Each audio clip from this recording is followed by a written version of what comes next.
What is up, everybody? Welcome back to another week of the GZ Chop Shop podcast. I'm your host, Projektitachi, joined by my good friend and co-host, Warnurse. And this week, we're going to talk remakes we want to finally see happen. And it's no longer, I don't think it's a pipe dream anymore because Nightmare Creatures right now. Where is my Nightmare Creatures? What?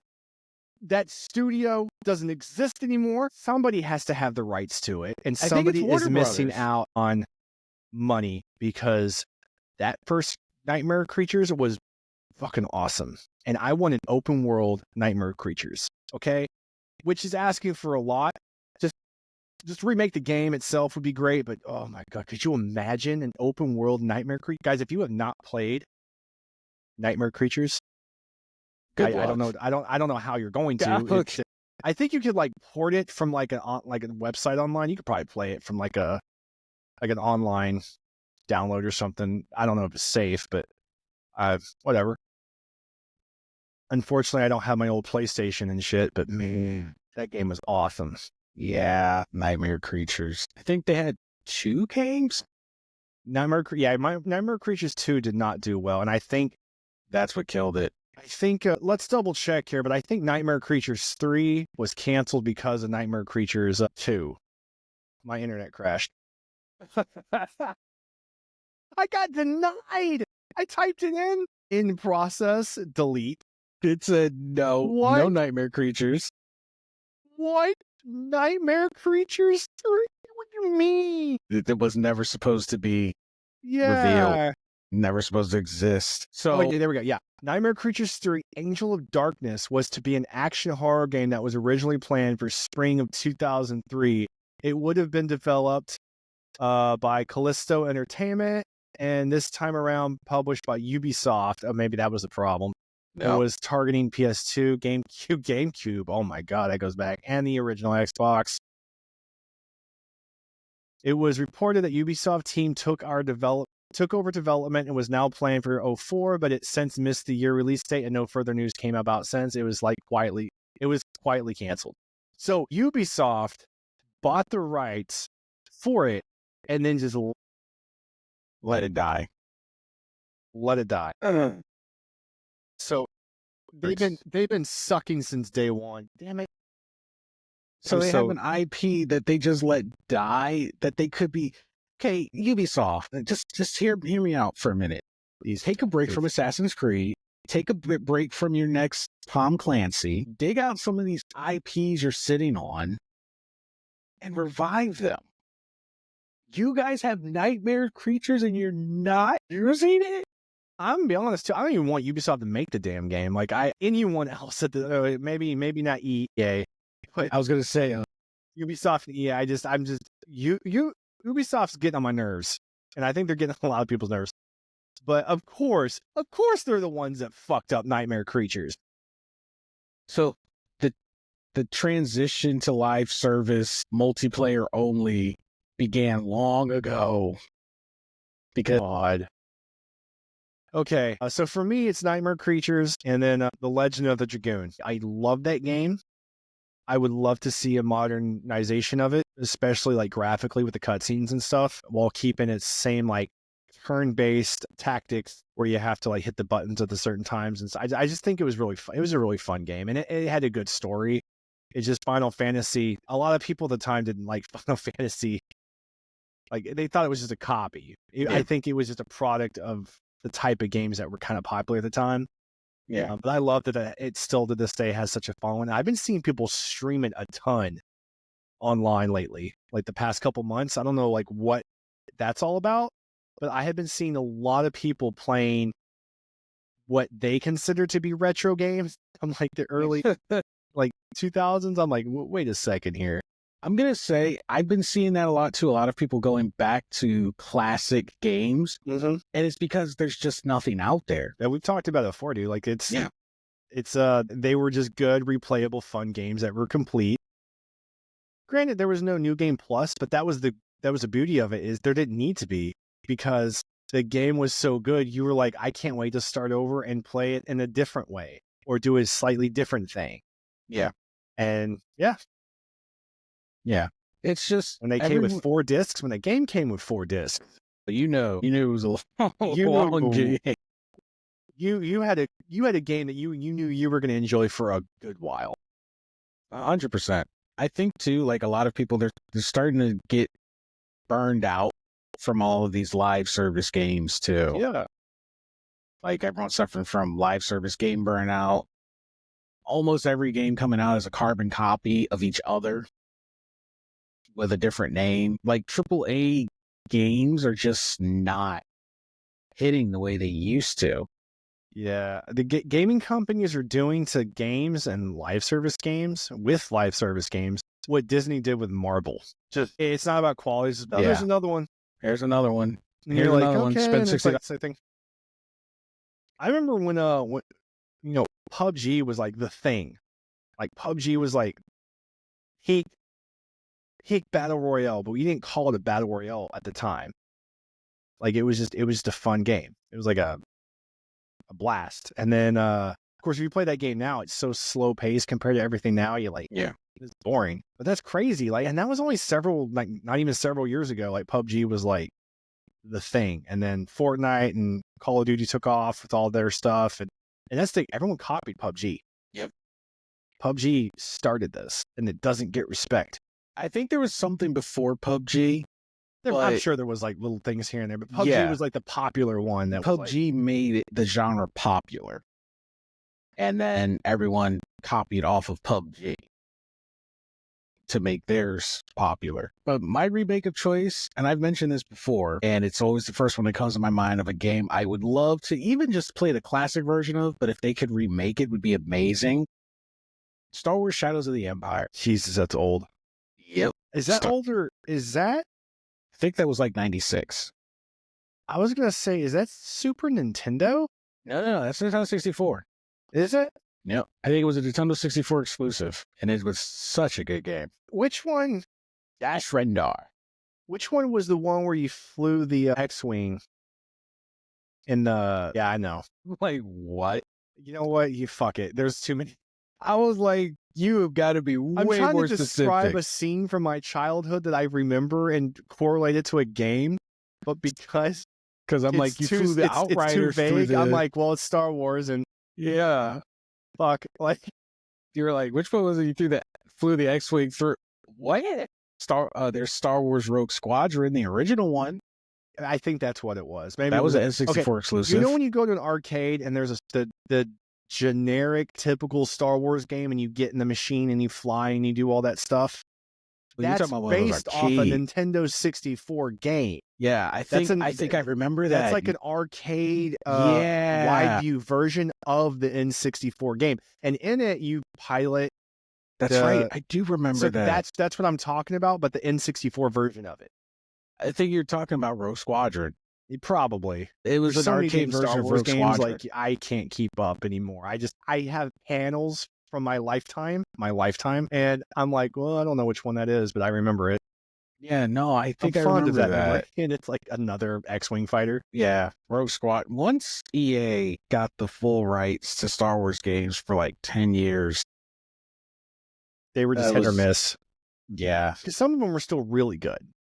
The Fallen Jedi series is good. What was the one with the twins that were like... What?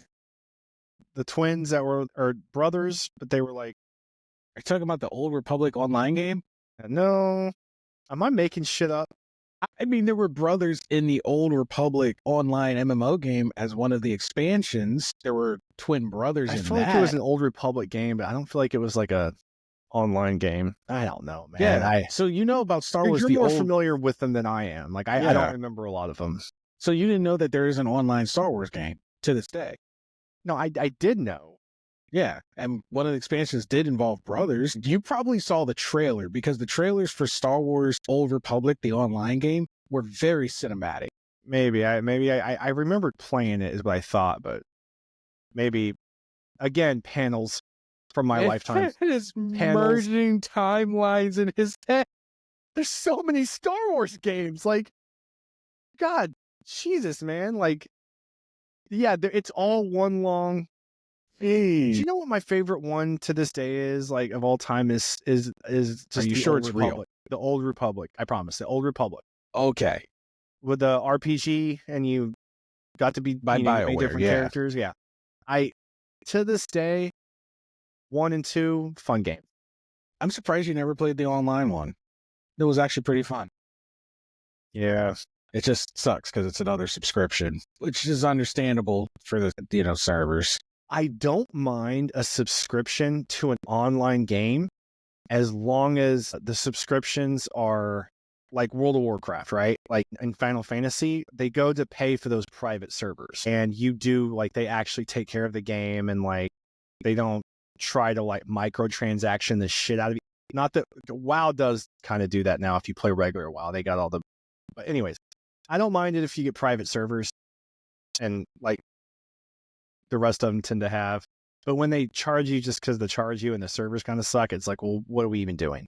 Yeah. To this day, I don't understand why Xbox, PlayStation, and Nintendo charge us for online.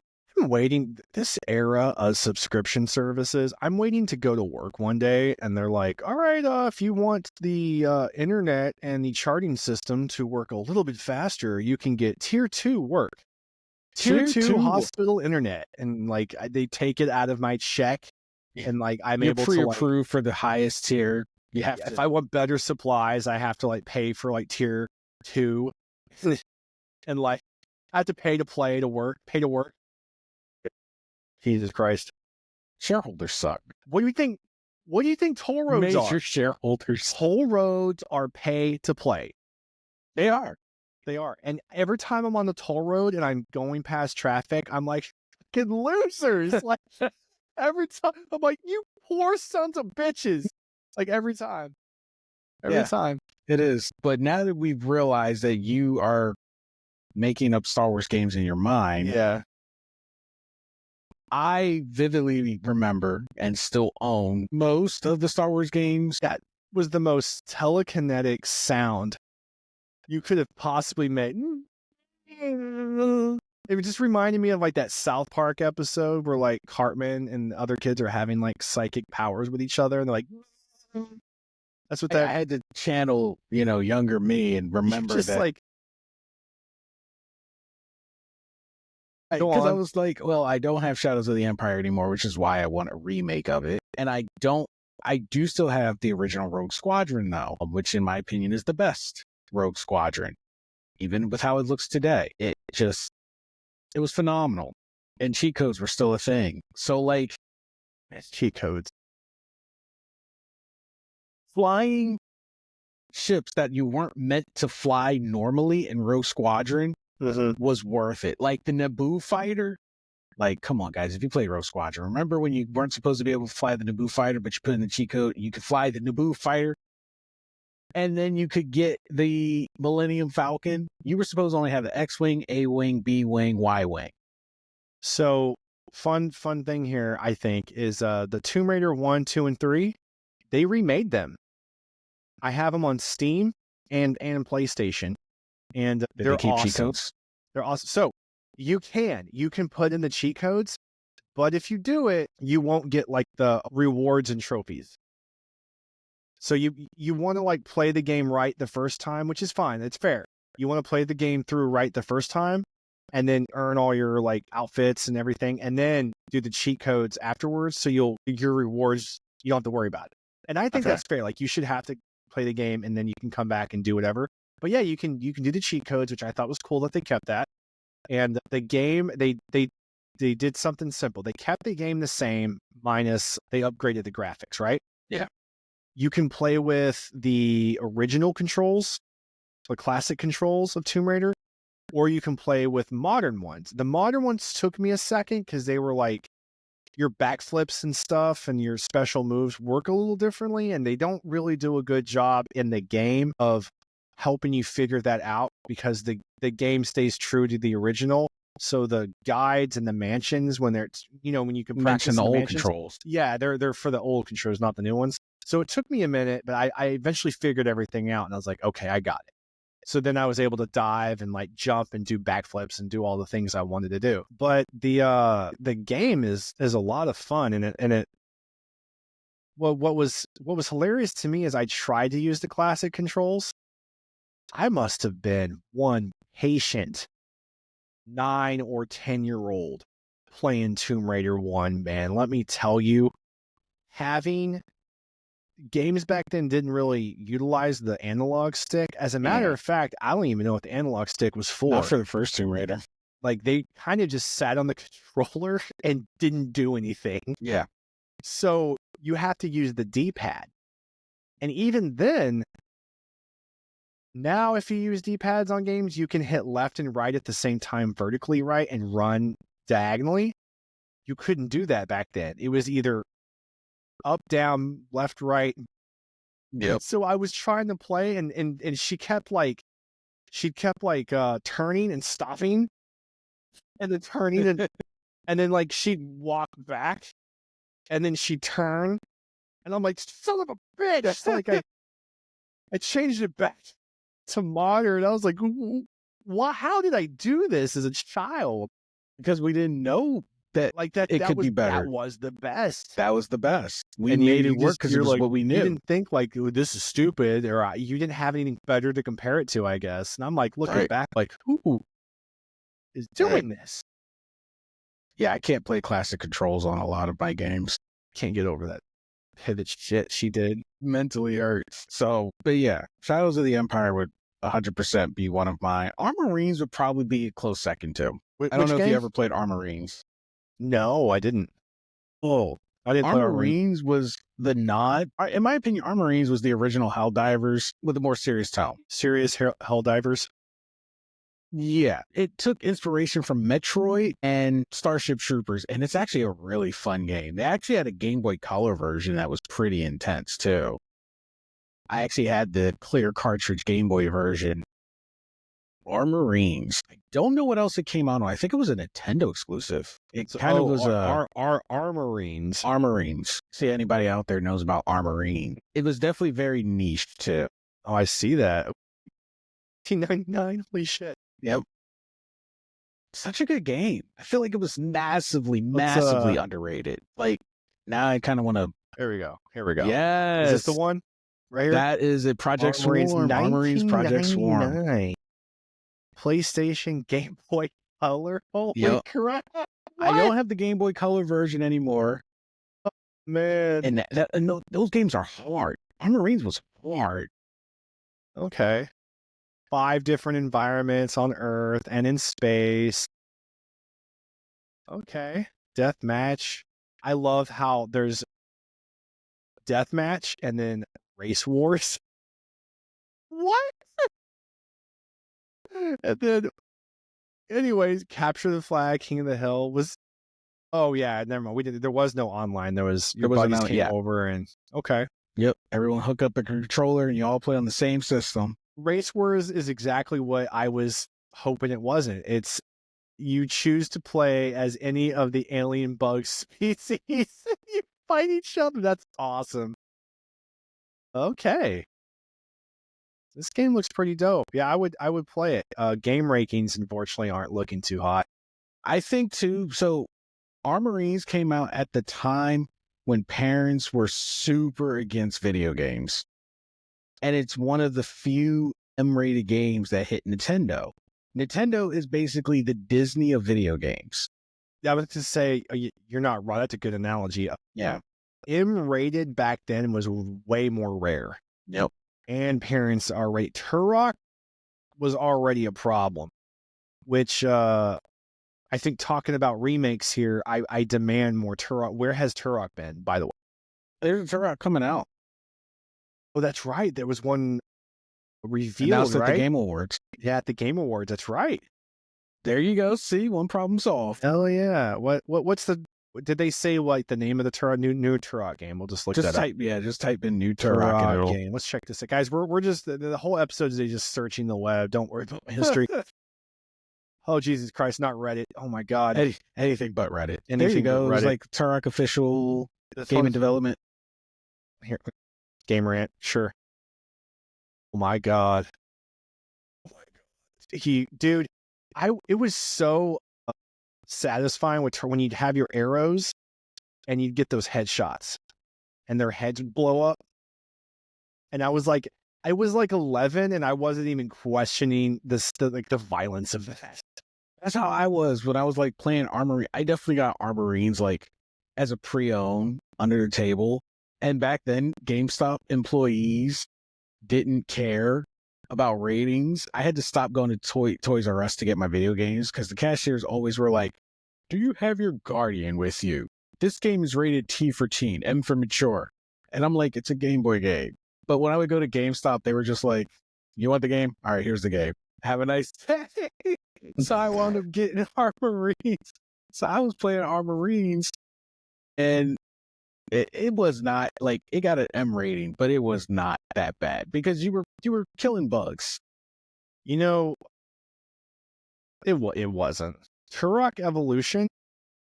Now Turok, I remember that was different.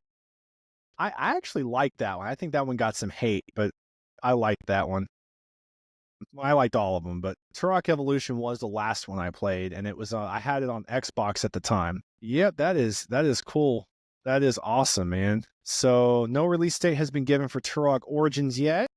It's so great. Like you have like these dinosaur humanoid things, like the lizard people, basically. It's just kind of cool. Freaking awesome, man. All right, let's come back. I don't want to flip up on the internet. So yeah, so Turok, you're at least getting a Turok. I'm at least getting a Turok. I want more Star Wars games, but I want them to not be EA or Ubisoft. Oh, that's a stretch. I know. It's a pipe dream. Yeah. It was so much better because there were so many more developers back in the day. And there weren't buyouts and absorbing and closing of studios.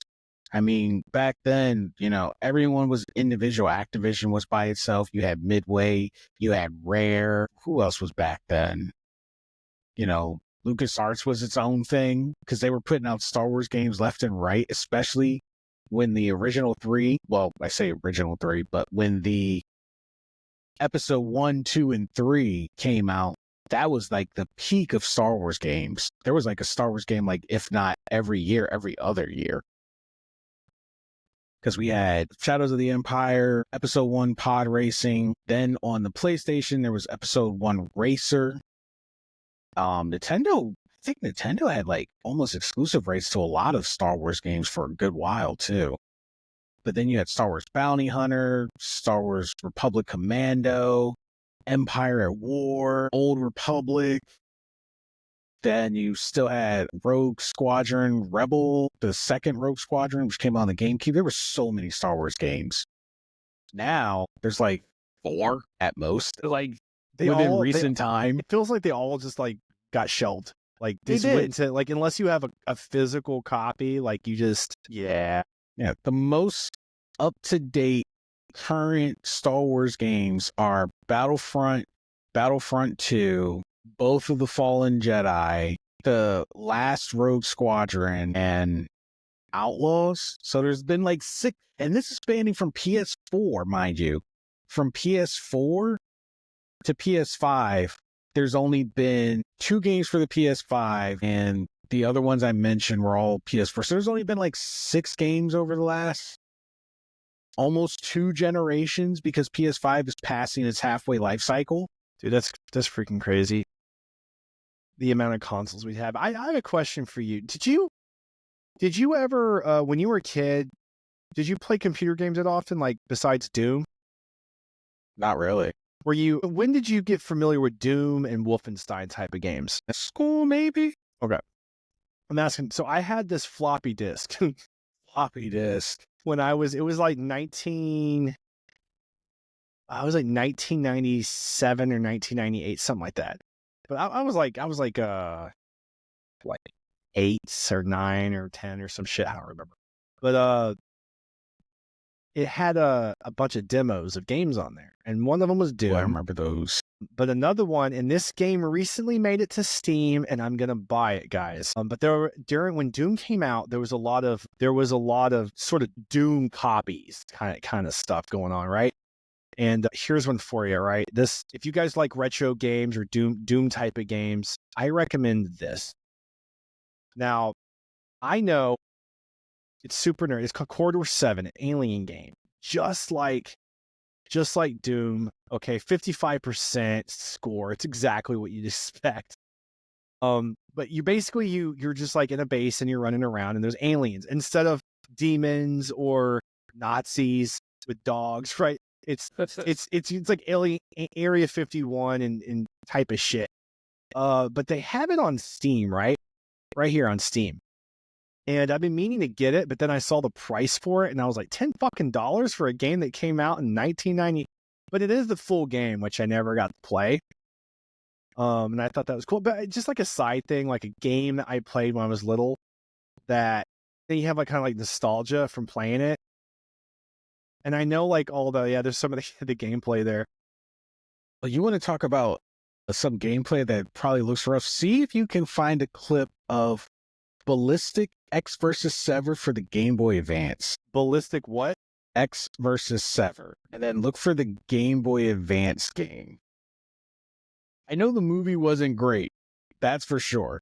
I never saw the movie, but I know people apparently hated the movie. But I had the game. Never watched the movie, but I had the game. And when I tell you that was one of the roughest, playing an FPS game on a Game Boy Advance, kudos to everyone who's done that, because that was a skill. To play an FPS game on a Game Boy Advance was a skill. I don't know what possessed me to get that game, but I got it. I played it, and I had to put cheat codes in and like find all the secrets and stuff. I had to play with cheat codes? Jesus. I had to play with cheat codes. That game was rough. I like how like there's all these like rough games, right? As like X versus Sever, Dark Arena I did play, by the way. Duke Nukem I did play. I know what Ice 9 is. I didn't play that, but then there's like an American Tail Fiebles Gold. It's just like really funny to me. You know what I miss? I miss the different versions of the same game on different systems. So I don't know if anyone knows. You mean how like you'd play Spyro on the Game Boy and it was a totally different game? It was a totally different game. Same exact name, completely different game. Not even close to. Not even remotely close. And the first time I realized that was a thing was when I played Splinter Cell Chaos Theory on the GameCube, because all I had then was a GameCube. And that was my first time getting into Splinter Cell. I couldn't get Pandora Tomorrow. So to this day, I've never been able to play Pandora Tomorrow because apparently that was so loved. Nobody was trading it in. And when anyone traded it in, it immediately got bought. So I never got to play Pandora, but I got Chaos Theory. And I was playing Chaos Theory and I was like, man, 90% of the game was always in a building inside and everything. And then when I finally got a gaming magazine and people were like praising Chaos Theory, that's what made me get it. And I was like, this is very different than what the screenshots were showing me in the magazine. PS2 and Xbox versions were completely different from the Chaos Theory on GameCube. Every time you say Chaos Theory, I think of Ian from Jurassic Park. I just go on. But Chaos Theory, see if you can find it. The Chaos Theory for GameCube is very different from the one that was on Xbox. When I finally got myself a 360, I went and bought Chaos Theory, and and Double Agent. Double Agent was the real big one. Double Agent was very different. The GameCube version and the Xbox version were completely different graphically and story-wise. They were two different games. They tend to I noticed with especially the Game Boy Advance, a lot of games that were on console and they put them on Game Boy Advance, somehow like, the game would turn into a platformer. It turns into a top-down platformer. Like, what the hell? Yeah, it was completely, and I get it because the power of the handheld was limited. Right. But I'm like, don't make or what they would do to justify it, it would be like if it was Splinter Cell, they would be like, oh, it's Splinter Cell Double Agent Extra Mission. And I'm like, but there's nothing better about this version. It's like one very long level. It's one very long level, top down, generic platformer. Dude. You know, I'm gonna call it now. So if it happens, I can go, I told you so. If they ever if they ever brought this game back from the grave right now, it would beat Fortnite. And I will die on this hill. Did you ever play the game with the Green Army game with the plastic green men? You never played? Hang on, give me a second now. Green men sound familiar, though. So I might have seen the cover art. It was actually called Army Men. Army Men. Army Men. Okay, now you know what I'm talking about? Yes. And you could use flamethrowers on each other and like melt each other and like shoot each other. If they brought that game back from the grave right now and they made it a massive multiplayer online like FPS game or whatever they wanted to do, that game would fucking sell.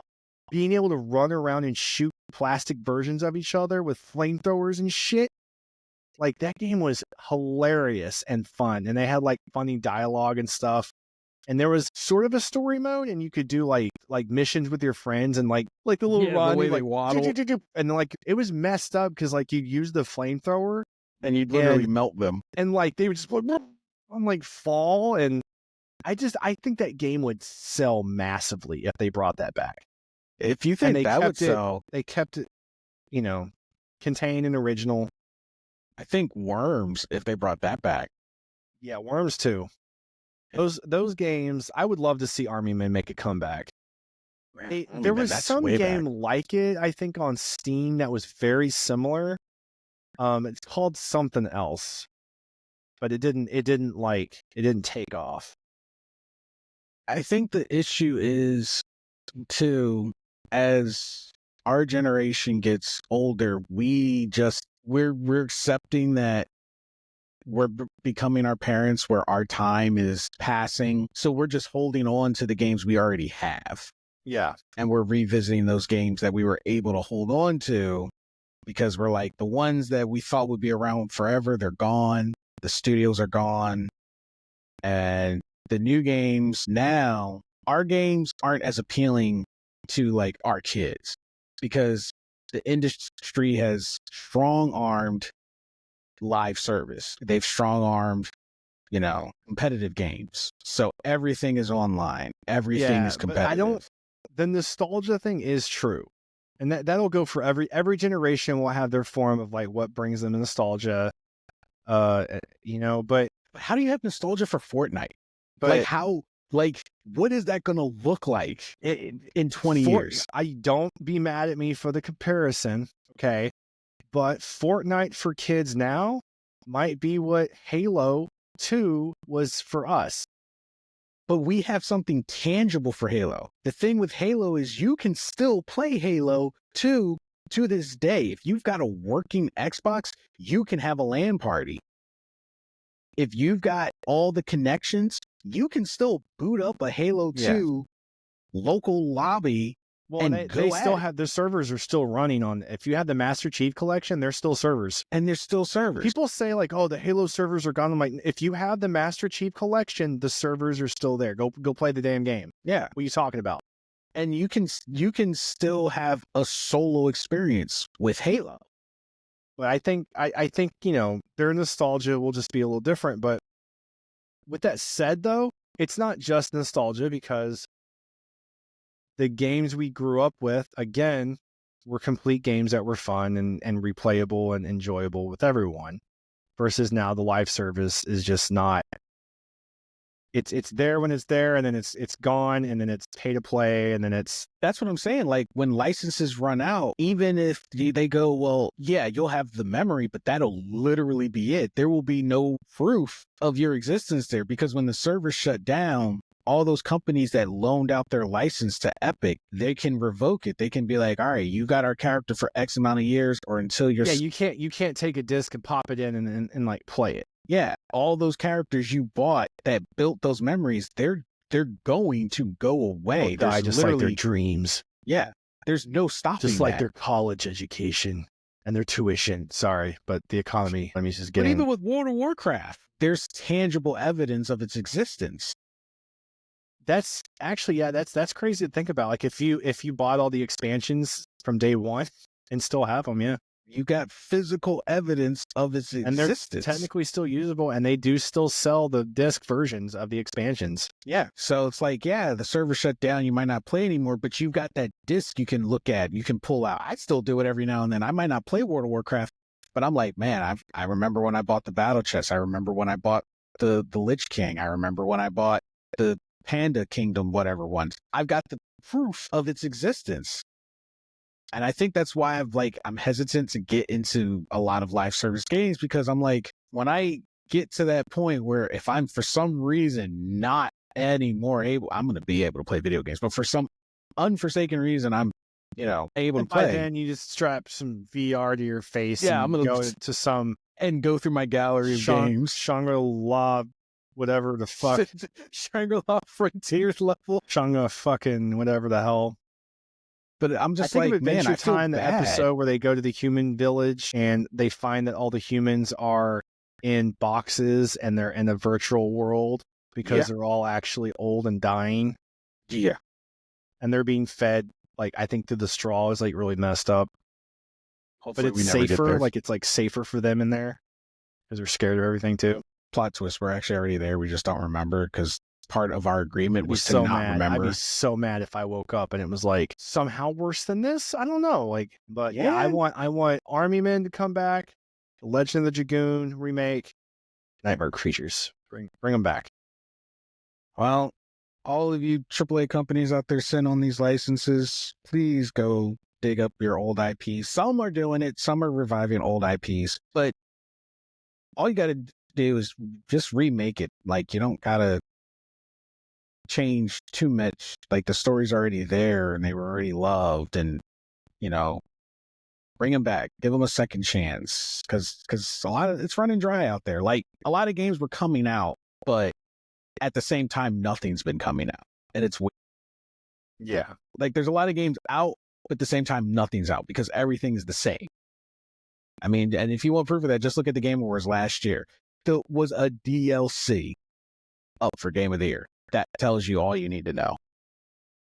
There's not enough games coming out that are full, complete games. We need more. And you've got tons and tons and tons of IPs out there begging for a revival that are 20, 30 years old. So you can't argue, oh, it's already been done. I mean, Resident Evil got a remake. And you got games older than Resident Evil 4. It's weird how the movie industry will make the most remakes. They'll make all the remakes and they'll almost all suck, right? But the gaming industry won't do the one. They won't do it. We want them to do it and won't do it. Yeah. We're like, please do remakes. And they're like, nah, we're going to do fresh IPs. Update the game a little bit and give it back to us. Yeah. We're telling you it's okay to resell it to us. Just update it a little bit. Let us buy it from you. They're like, no. And I mean remakes, not remasters. They do, they're paywall behind tier 3. Yeah. What? So Sony, you're not doing the right thing. We mean full remakes, not remasters. Just throwing that out there. But anyway, guys, let us know your thoughts. Visit our website, GZChopShopPodcast.com. On the lower right hand, there's a little microphone that you can click to submit a voice clip that we might play on a future episode to revisit this topic, to see what your guys' thoughts are on it. We'd love to hear from you. So go and check it out. We'd appreciate it. It means a lot. And if you guys haven't already, visit us on Patreon, patreon.com/OSN Media for exclusive content, early access to a lot of upcoming projects, and more. So go check it out. This support means a lot to us, and it allows us to bring out more episodes for you guys. We are creeping up steadily on almost 200 episodes. Can you believe it? We're creeping up along there. We're getting there. Damn, are we really? Yeah, we're in the 160s, pushing 170s at this point. So we're moving along. So that's thanks to you guys constantly tuning in. So thank you guys so much.